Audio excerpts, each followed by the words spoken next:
Welcome to Psychic Girls Next Door. We are your hosts, Lily Hiberino and Shannon Miller. This podcast is for all spirituality enthusiasts and psychics next door to share tools, experiences, and spiritual practices that align with your highest vibrational self. Well, happy 2024, everyone. Woohoo! Yay! So in this episode, we want to, chat a little bit about how our new year is going so far. I know we're just like a few weeks in, but we also want to talk about the concept of twin flames, because you and I were chatting the other day about this documentary that's on Netflix called Escaping Twin Flames. It's so good. Oh my gosh, there's a lot to the tea is hot and we're spilling it. There's a lot to unpack from this documentary. So we're gonna also dive into that as we start talking about twin flames. So basically, a twin flame, it's this concept that promotes like an intense and then powerful soul connection between two individuals, which is also called mirror souls. So they function like a spiritual mirror that reflects each other's strengths, weaknesses, past traumas, and vulnerabilities. My God, I got a tongue twister right there. So it's based on the idea that sometimes that one soul that gets split into two bodies. Yeah, like you can only find that one.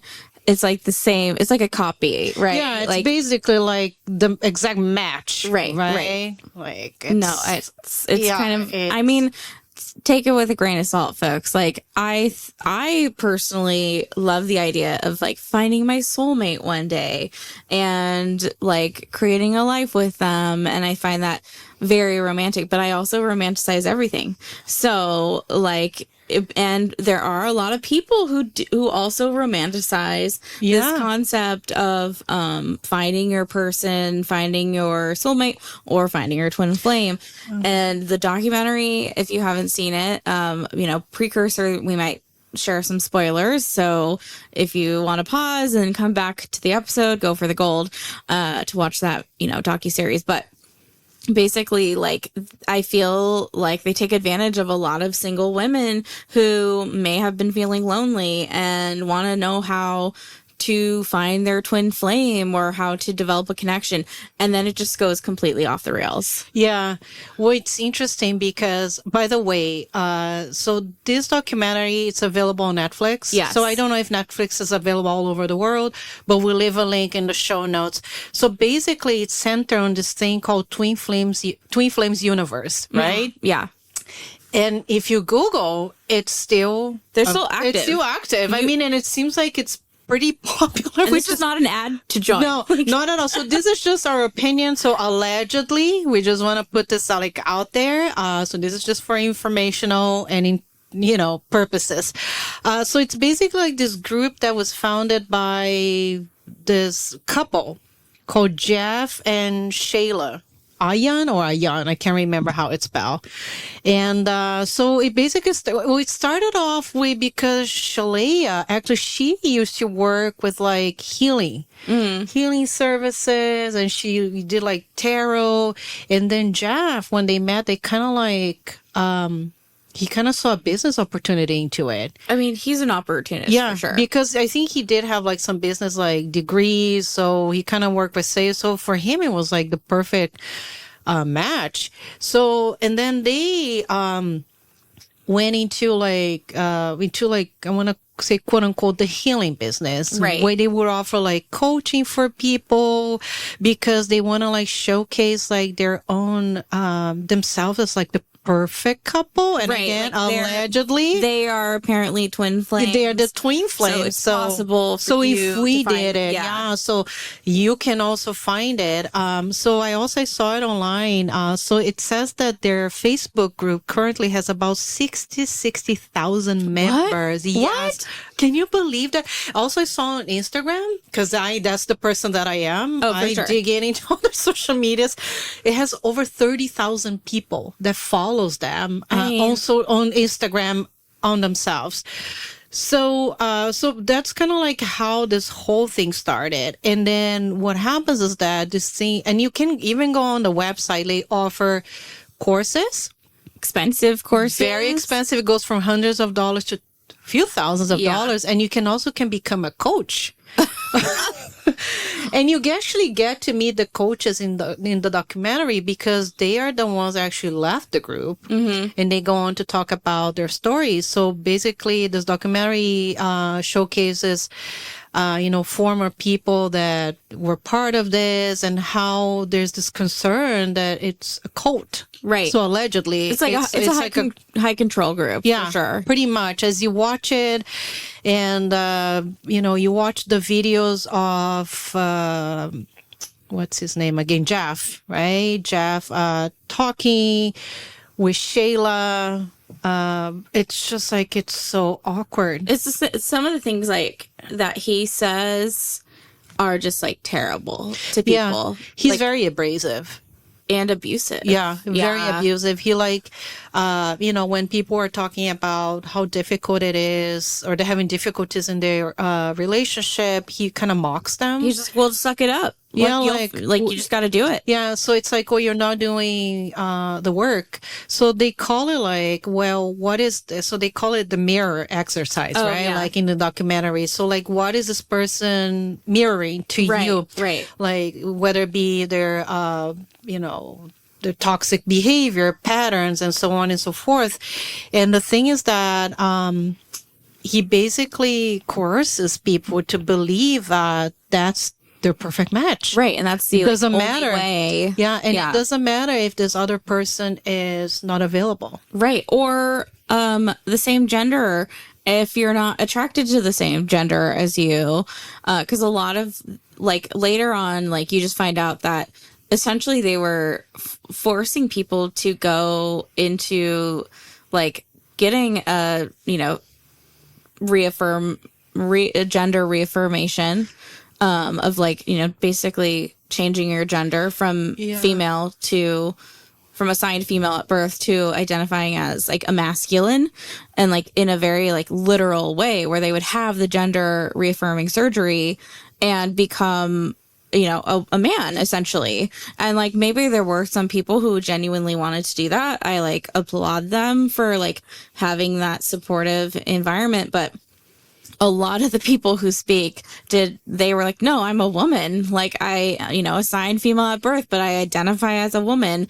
And they were still trying to convince a lot of these women that another woman, assigned female at birth, and a woman, current identifying woman, were their twin flame. And in twin flames, there's the concept of, like, the masculine and the feminine. And, like, of course, we all have masculine and feminine regardless of gender. But there's, like, they've, like, played on that, and people were already so vulnerable from the types of communication methods that they were providing in the program, and making people feel very small and almost like worthless if they didn't have their twin flame. And then all these people were probably like, what the hell? Where's my twin flame? I've been doing all this work. I've been paying all this money. And then I think they came up with the concept of, like, let's just, like, make up that someone in the group is their twin flame. Yeah. Well, he keeps everything in the group. Oh, yeah. So he assigns people to be your twin flame. So the thing with Jeff is that he doesn't believe, like, in, other sexual preferences. So for him, you either like female or a male, and there's nothing outside of that. And his God is, like, very much, I think, I am a god sort of energy that he projects onto people to manipulate people, to the point where he says that he thinks he's the incarnation of Jesus. Oh, he's a narcissist. Well, he's 1,000% a narcissist. When he said that, I almost fell off my chair, and the thing is that he's, like, working to look like Jesus, like, as we perceive in the Western world. Like, he grew his hair. And, he's a white man, but he's not Jewish, by the way. Just saying that out there, but he claims he is the next incarnation of Jesus. So therefore, he's a prophet. And so whatever he says, that's how it goes, right?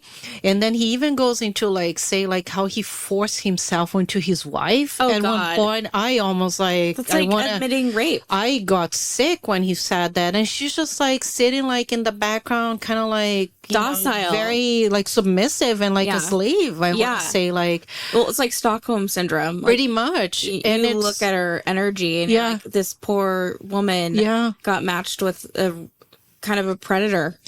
And it's so cringy. I was rolling my eyes when I was kind of like watching this. I mean, what the most awful is that like there was this one girl where she became a coach, and they kept like manipulating her into think that this guy that lived in a different state was her twin flame.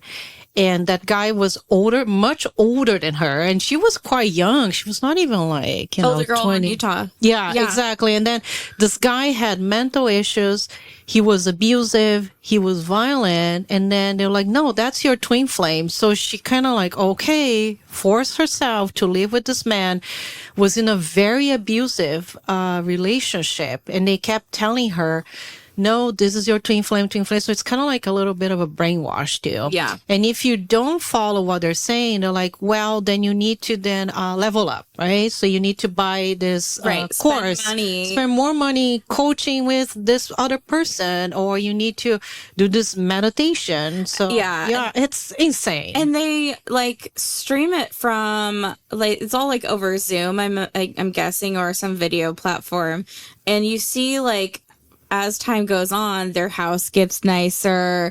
Like, she's rocking like all these designer bags, and he's talking about all these fancy things, like, opulence, right? Like, and like these poor people are paying for their opulence, and they don't even realize, or I hope now that some people realize, like, they're paying thousands of dollars to get garbage information. I have strong opinions about this, so I'm sorry if I'm triggering someone, but this is like where you don't own, this is a sign of like when you don't own your information, and if you don't have boundaries, if you're so open to like try to manifest something. And like, that's where you can be super vulnerable to other people's information. So it's a cautionary tale in my opinion. Absolutely. And I'm glad that our documentaries like this out there to really expose what is going on in these groups, because some of them are pretty closed off. And I had no idea about this, until I actually saw this documentary that was like on the top 10 on Netflix. And I was like, okay, no, I need to watch. And people were like, asking me like, oh, have you seen this documentary? I'm like, okay, no, I need to see it. And I need to watch it and kind of make my own decisions and, my own information about it. Well, what it is that they prey on people's, vulnerable states. Insecurity, and, like about themselves that aren't true. If you're single, you kind of like, I'm looking to find a partner or be in a relationship. So they take advantage of all your problems, your traumas, your issues, and they even have like someone that claimed to be like a psychologist or whatever, that work, I guess, for the military, that came in and was supposed to like quote unquote help people. So that was like manipulating people, telling how broken they are, and therefore getting them to, because then it means like when you manipulate people, you put them in a state where whatever you tell them, they're going to do it. Yeah. Right. Doesn't matter if it's right or wrong. They're just gonna like blindly trusting the guru here. Yeah. So it's a lot of like this guru. So it's like this guru mentality. So you see like, and there's all the coaches, right? Because the coaches apparently they have like a quota. So they need to recruit more people in. So the more people they can get to buy more courses. So there's like this hierarchy, I think, with the coaches as well. I guess the more money you make, the higher you kind of like up, where, within the company. Kind of based on Scientology. Pretty much. I mean, it is, I think, the structure of it. It's just, I don't think it's like that far from any of those cults that you hear about it. Yeah. If you've seen the documentary about Scientology, I think it's called Going Clear. I think it's on HBO, or maybe Max has the content now. But it's just fascinating. And then is it Leah Remini? Yeah, she has another like docuseries on another platform. But it sounds like, I mean, every high control group, there's all these like layers. It's very hierarchical, like the structure. There's all these rules, and like for people who are super vulnerable or insecure and like haven't formed their own information, they are going to, it's almost like a moth to the flame. Yeah. They're gonna fly in and be like, ooh, what's this shiny new thing? I need community. I need someone to guide me because I don't know how to do that myself. And I think they get caught up in that whole like idea of someone else knowing more than them and not trusting their own information. Yeah, absolutely. And also psychologically too. Yeah. That's how they get, you know, all these people. Some of these, you know, some of the people that were interviewed, they were even like sent to jail because I think one of the girls, she was stalking someone. Yes, the one in San Francisco. Yeah, exactly. And then the guy filed a restraining order against her, and she ended up, you know, being put away because of that. So it has like ruined a lot of people's lives, you know, because they are also, you know, I think with any cult, they want you to really keep it as close as possible from the outside and closed out from the outside world. So a lot of them are like estranged from their family members. You know, they cut off relationships, and they have drained their bank accounts. Oh, God, going into, you know, this universe. Right. It's so sad. It's just like, I hope that those people who are still part of it can like figure out like there are other ways of believing things and information, and there's other ways of thinking and living your life. And like, you know, if you're looking for love, like don't look for it there. Like, Jesus, like I think people are just they're just like looking for an answer, like to feel seen, someone to like tell you like, no, this is the person right here, you know, just kind of give you like in a prescription box, like this is it, and it does. I wish things would be just as easy. Like you go to a grocery store, like you pick out a man, out of the shelf. Oh, this has these qualities. Oh, this is that, you know. Yeah. Well, what's scary to me is a lot of people justify twin flame concept with staying in toxic, unhealthy relationships, like saying, well, but I am working my karma or my past lives with this person. And I'm like, oh my gosh, no. Yeah. That is not what a healthy relationship is. This is just so messed up, you know, that people use this to justify staying in an unhealthy relationship. Yeah. And I like the mythology that you added. Lily did all this great research around twin flames. Thank you. But essentially, like, there's the concept like goes back to Greek mythology, where humans originally had a head with two faces, two pairs of arms, two pairs of legs, and then Zeus feared their power and split them into two separate parts. And the pair spends their lives in search for their other half. And I feel like this is still kind of like that resonates with what's happening now, like that energy of like people just searching for their other half. Like you hear it in Hallmark, you know, cards and movies, and like there's this constant like need for and search for your partner, your person, the love of your life, like the one. Like, why does there only have to be one? Yeah, like, this is just I you know, I roll my eyes when I read all this stuff, but basically this twin flame notion, it was coined and popularized by Elizabeth Clare Prophet in the 1970s. So she's the leader and founder of an international New Age religious organization called the Church Universal and Triumphant, CUT. So she wrote a book about the concept of twin flames, and that just kind of like took off. And then, as you know, kind of with New Age spirituality, people like tweaked and manipulate to kind of like work for them, right? For sure. AKA the Twin Flame University. But I also think that a lot of this concept kind of also seeped into religion. Yeah. You know, like how, oh, if you don't find your other half, or if you don't, you know, get into a relationship, you're going to be punished. You're not good enough. Or you're not whole. You're not complete you're not without complete. a partner. And that to me where it differentiates from a soulmate. Right. You know, because a soulmate, I think that's belief. It's someone that just completes you. Right. And I believe that soulmates, we have several soulmates. Oh, totally. Throughout our lives. You know, we are soulmates. We are soulmates, Yeah. soul You know, sisters. Yeah. So you probably have a lot of soulmates too, through your friends, family, people that you interact, you know, or and that interacted. can like be perceived on such an individual basis, because perception is reality, right? Like my perception of my soulmates are going to be like slight different in variation from your soulmates, because it's your personal experience with it.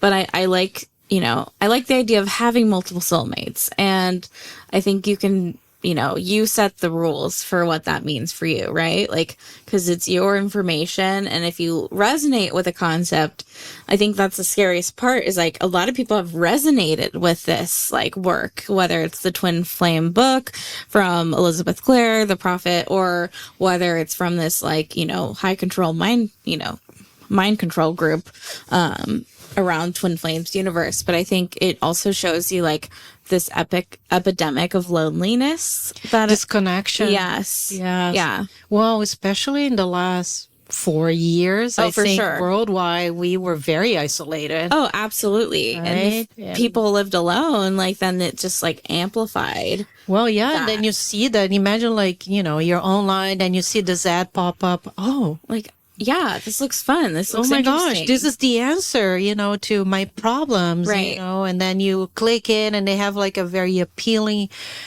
website, you know, the sales pitch. Well, try this for free. Yeah. And then, you know, you get a coach that contacts you. So there's, you know, there's a lot. They're very smart as far as also with their marketing.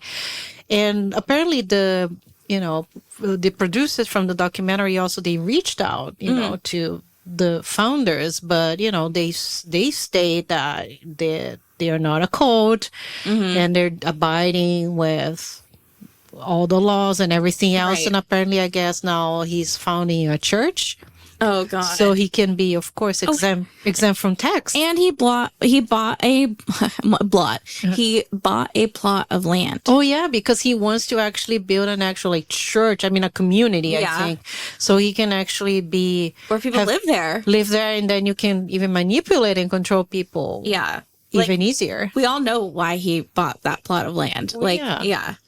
No, that's just scary. It is scary. It's scary how like people can get away with these things, and like by harming people mentally and physically, and it really bothers me. Yeah, it's quite traumatic also just to have to go through that stuff because you know, when someone takes advantage of you, when you're in your more vulnerable state, it's just very traumatic. And it pisses me off. Right. Honestly, oh, for sure. It pisses me off to see people doing this and getting away with it. Right. This is what really pisses me off, because in a lot of, you know, and I don't know if in the end of the documentary, they mentioned something about if they were being investigated or not. So far, I mean, I don't know. I might be wrong with this, but there's not enough strong evidence. Right. For them to like actually go after them. Right. Like there's not enough like written and documentation on coercion. A lot of it was like verbally said, and like all of that, it's not going to uphold in court. Yeah. Well, at least not yet. Not yet. Yeah. I don't know. I mean, we'll see. Not yet. I feel things are unfolding. I have a feeling he's not going to be able to build that community. I don't think so. I'm sure it's going to happen. I mean, the universe is going to intervene. There's had to be, you know, some backlash from this. I mean, since the documentary came out, because there was a lot of people that left this universe. Yeah. And so there has to be some sort of backlash, dropping the numbers, dropping revenue. I'm pretty sure. I mean, like creating like awareness, like, wow, you watch it. And they're like, they are Delulu. Like, they're 100% Delulu. If you see Delulu on the dictionary, that's them. That's their pictures, like right next to it. And I feel terrible for the people who like went through that experience, and like my heart goes out to them and like their families, and like it was a lot of parents like searching for their kids, like trying to convince their kids to like get out of that control group, for the people who like, you know, one did like the gender reaffirmation surgery, I think a couple of them, and it was like the moms talking about it, and they're just like heartbroken. They just want their kid to come home, and they like tried to find them at like this retreat in, I think, Sedona. They like rented a space, but they weren't there, and it's just like really heartbreaking to see. It reminded me of like the Nixium documentary. I don't know if you ever watched that. I have seen that. Yeah, with Keith, like I can't remember. Rainier, yeah. And he kind of reminds me of like that type of like, you know, personality. I think Keith was definitely a wolf in sheep's clothing for sure. And like, I mean, that whole thing is such a good documentary. We'll link all these documentaries, but it's just fascinating to me because like the program that we did, it is the opposite. It is like how to find your own information, and how to become empowered, right? Like how to own your space and recognize your patterns, and like, you know, when other people are encroaching on your information, and like how to set boundaries with them, and recognize like you're getting triggered by other people's information or like running on other people's information. So I find it fascinating when a high control group comes into, like a new one comes up, that I'm like, I know myself so well where I would never like choose to do that. But I do understand how people get in that situation. Yes.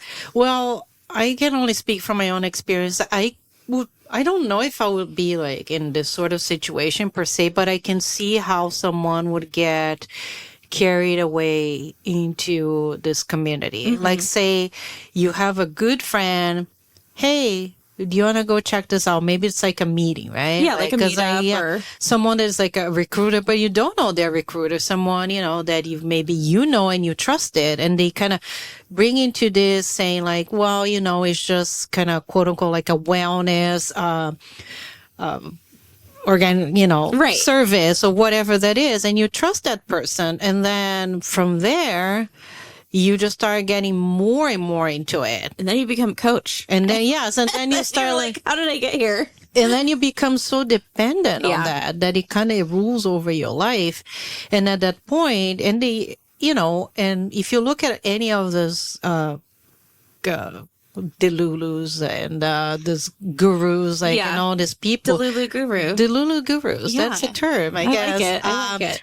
You see, like, they do have this, and they have a quality of how they know how to manipulate people and how to really, like, hone in into their soft spots. Like Rasputin. Yeah, exactly. Yeah. And what do you need to hear from me? Right. They know, like, what the right words to say, so you feel like you're seen, that you're loved, and this is the only community that understands you, and then it's gonna be there for you. It's the art of con artistry. Yeah, it's the art of manipulation. Yeah. So, and then again, and I think when you catch yourself into it, and this is not like for people, some people will say, oh, but you have to be so naive. I mean, if you look at people that got into all this stuff, these are people that are educated. Right, like people from like pretty normal, normal like, regular people. Yeah, educated people. They're from, wealthy backgrounds. So it's like from all different like backgrounds that people will get into it, but they really hone in into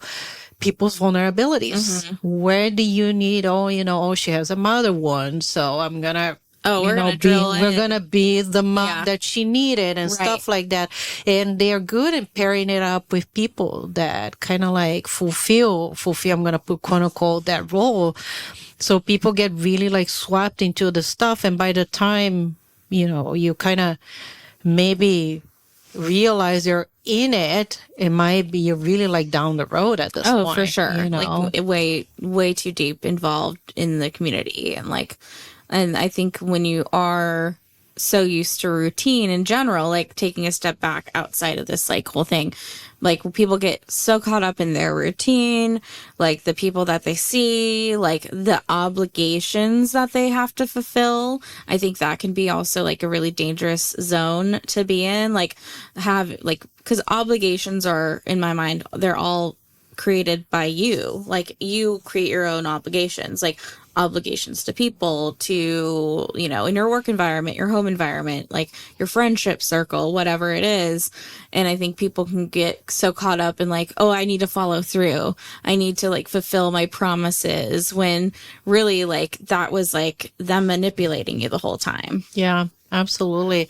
And there's a lot of judgment too around, I would say, like societal, of people. I think today we're in a much better space of when it's been dictated that you have to be in a relationship by a certain age. Oh yeah. Right. It's a lot of cultures are like that. Right. Like as a woman, or already like pressured to have children by a certain age, because then it'll be a geriatric pregnancy and too old to have children. Oh, you're still single. You're going to become, and think it's an insult to say you're going to become a cat lady, which I don't think it's not anymore. In the 1800s, an old maid, you know, or even before that. And well, there's something wrong with not only with women, but I think with men as well. But I think with women, of course, there's way more pressure as far as, you know, not being in a relationship per se. Even if you're in an unhealthy relationship, it doesn't matter.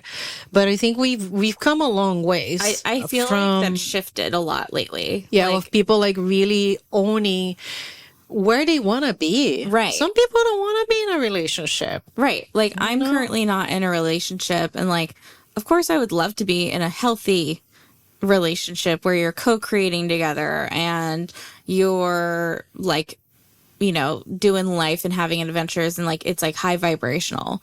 But a lot of relationships, you like the shadow matches up. You see people's like their baggage and their like emotional stuff comes out, and like people are particular. It's not like all like fun, high vibrational things. No, that doesn't happen. No. That's not realistic. No. We all have our issues, and we bring our issues into the true. relationship. I mean, and the question again, you know, when you find your soulmate or whoever that is to work together through all of that, where you can grow together and heal together too. Right. It's teamwork. Right, exactly. Like teamwork. Working on your shadow together and recognizing it and owning it and being able to separate from one another, like growing individually. And like one of my best friends and her partner, they've been together since we were high school, but they've done their own thing. They went to college in different places. They've lived in different cities, different states at different times throughout their, you know, early part of their relationship. And now they're like married, 2 kids. And like, I see that they're still individuals and they're co-creating that relationship together. And I think that's like one really healthy example. And of course, like they're, you know, nothing's perfect. But I see that they did it the right way, where they grew individually, but they still valued and prioritized their relationship. Yeah. Because at the same time. You are individuals, but then you are in a couple, you know, like in this format of 2. But it doesn't mean that you complete. I don't believe in completing each other, you know. And I think this is like an old concept that's been like, you know, passed on for generations. I do believe in people complementing each other, because no one is perfect. So we all have our flaws. And, but I think it's, to me, relationships, they are also a great space for healing, because it doesn't matter if it's a friend, a family, or a partner. Mm-hmm. They're going to trigger something in you. Absolutely. Yeah. It doesn't matter like how great a relationship you have. Something's going to get triggered because you are different people. Mm-hmm. And therefore, there's something that gets triggered and you're like, oh, okay, I think it's, you know, an opportunity for me to work on myself if you have this awareness, you know, but it's a process. Yeah. So the main takeaway from this episode, like really, if you are single and looking for a partner, whether you're a woman, a man, a they, them, like whatever you identify as, like when you are looking for something, a connection, just trust your own information. Trust the vibes. If the vibes are not vibing, trust that. Like, you can't, it's like, fitting a square peg in a round hole. Like, I mean, I don't mean that to sound sexual at all. Like, but like sometimes it doesn't work. It doesn't fit. And that's okay. And that means like somebody else is going to be like, that's not your person. There's someone else who's out there and going to be a seamless fit and like a match for you. Yeah. Well, I do hope that this year, will bring people a lot of this awareness, more of this awareness too, of trusting their own intuition and their wisdom as we move into the year, whether it be relationship, discerning from, things that are healthy, unhealthy. But we do recommend, if you want a suggestion for a documentary, we recommend watching it. It's very informative. Yeah. Quite eye-opening. And but have you watched it? If you did, please let us know. We would love to hear your opinion. I'm very curious Absolutely. to see what people think. Have you had contact with this Twin Flame universe? Do you know anyone that's been in that group? I would love to hear stories about that.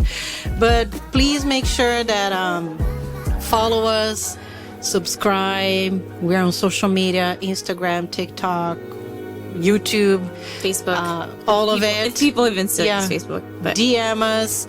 And we look forward to more episodes in 2024. And thank you so much for listening to this episode and co-creating with us. Thank you so much from the Psychic Girls Next Door.